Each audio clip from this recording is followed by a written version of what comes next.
Hey, good afternoon, everybody. It's June 8th, 2026. We are going to read from Deuteronomy chapter 12, and we're going to read Psalm 97 and 98.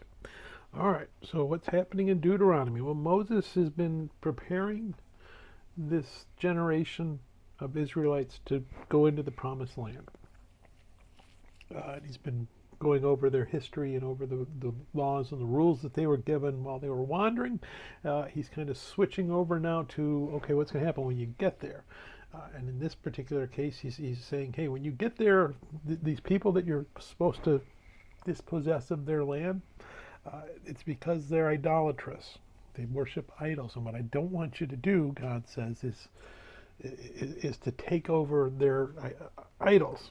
You're going to find their pagan worship places, wipe them out. You're going to find their high places and temples, wipe them out. Don't think that you're going to use them to honor me, because that's not what's going to happen. It's going to corrupt you and lead you away. So wipe them out. Beware of false gods. So let's go ahead and we're going to read Deuteronomy 12. These are the statutes and judgments which you shall be careful to observe in the land which the Lord God of your fathers is giving you to possess all the days that you live on the earth. You shall utterly destroy all the places where the nations which you shall dispossess serve their gods, on the high mountains and on the hills and under every green tree. And you shall destroy their altars, break their sacred pillars, and burn their wooden images with fire. You shall cut down the carved images of their gods and destroy their names from that place. You shall not worship the Lord your God with such things, but you shall seek the place where the Lord your God chooses out of all your tribes to put his name for his dwelling place, and there you shall go. There you shall take your burnt offerings, your sacrifices, your tithes, the heave offerings of your hand, your vowed offerings, your freewill offerings, and the firstborn of your herds and flocks, and there you shall eat before the Lord your God. You shall rejoice in all to which you have put your hand, you and your households, in which the Lord your God has blessed you. You shall not at all do as we are doing here today, every man doing whatever is right in his own eyes, for as yet you have not come to the rest and the inheritance which the Lord your God is giving you. So again, things are going to change once they have their own land. But when you cross over the Jordan and dwell in the land which the Lord your God is giving you to inherit, and he gives you rest from all your enemies round about, so that you dwell in safety, then there will be the place where the Lord your God chooses to make his name abide, which eventually becomes Jerusalem. There you shall bring all that I command you, your burnt offerings, your sacrifices, your tithes, the heave offerings of your hand, and all your choice offerings which you vow to the Lord. And you shall rejoice before the Lord your God, you and your sons and your daughters, your male and female servants, and the Levite who is within your gates, since he has no portion nor inheritance with you. Take heed to yourself that you do not offer your burnt offerings in every place that you see, but in the place which the Lord chooses in one of your tribes, there you shall offer your burnt offerings, and there you shall do all that I command you.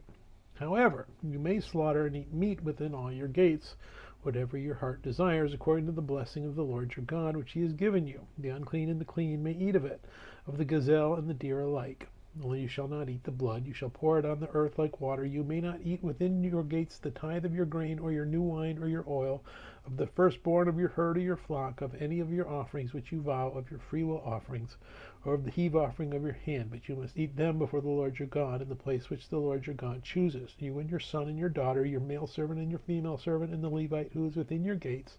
And you shall rejoice before the Lord your God in all to which you put your hands. Take heed to yourself that you do not forsake the Levite, as long as you live in your land. So anything that's it's an offering to God, they have to take to where God wants them to take it. And again, we said that's going to be Jerusalem eventually. But if it's just their food, their daily food, don't eat the blood. Let the blood pour out. You can eat that. That's fine. But if it's part of your tithe to God, you got to save it up and take it to where the tabernacle is, where the temple's going to be. You can't just go find a high place like the pagans do and offer it there. When the Lord your God enlarges your border, in verse 20, as he has promised you, and you say, let me eat meat, because you long to eat meat, you may eat as much meat as your heart desires. If the place where the Lord your God chooses to put his name is too far from you, then you may slaughter from your herd and from your flock, which the Lord has given you, just as I have commanded you. You may eat within your gates as much as your heart desires, just as the gazelle and the deer are eaten. So you may eat them. The unclean and the clean alike may eat them. Only be sure that you do not eat the blood, for the blood is the life. You may not eat the life with the meat. You shall not eat it. You shall pour it on the earth like water. You shall not eat it, that it may go well with you and your children after you. Then you do what is right in the sight of the Lord. The life is in the blood, essentially. And when the blood is shed for a sacrifice, that's where the atonement comes from. So Jesus shed his blood for us. Excuse me. All right. Stars are out. Okay, let's go to verse 26.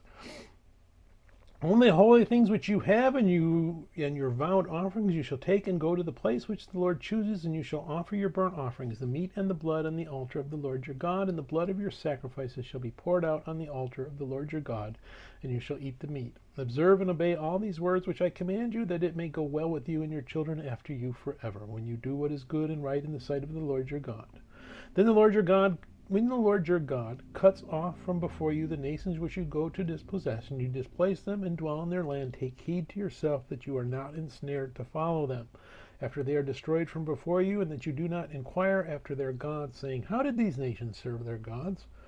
I also will do likewise. You shall not worship the Lord your God in that way, for every abomination to the Lord which he hates they have done to their gods, for they burn even their sons and daughters in the fire to their gods. The belief was gods were regional, so I have to worship the God of the place that I'm in if I want blessings there. No, I'm the only God. You worship me.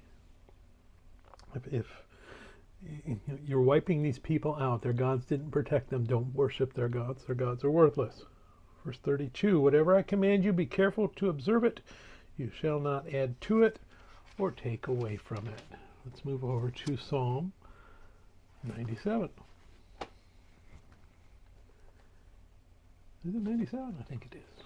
Let me double check before we get going too far. Yep, 97 and 98.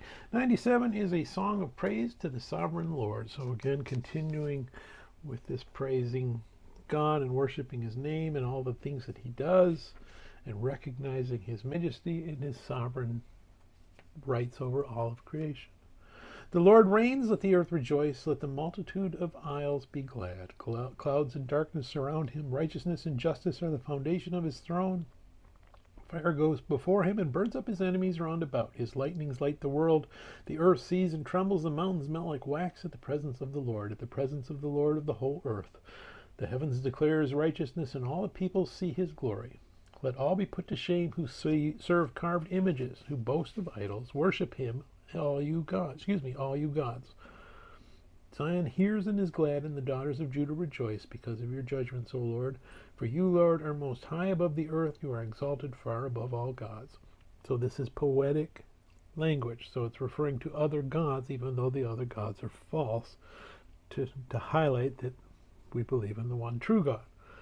Verse 10, you who love the Lord hate evil. He preserves the souls of his saints. He delivers them out of the hand of the wicked. Light is sown for the righteous, and gladness for the upright in heart. Rejoice in the Lord, you righteous, and give thanks at the remembrance of his holy name. Psalm 98 is a song of praise to the Lord for his salvation and judgment. So again, continuing, praising God for what he does and who he is.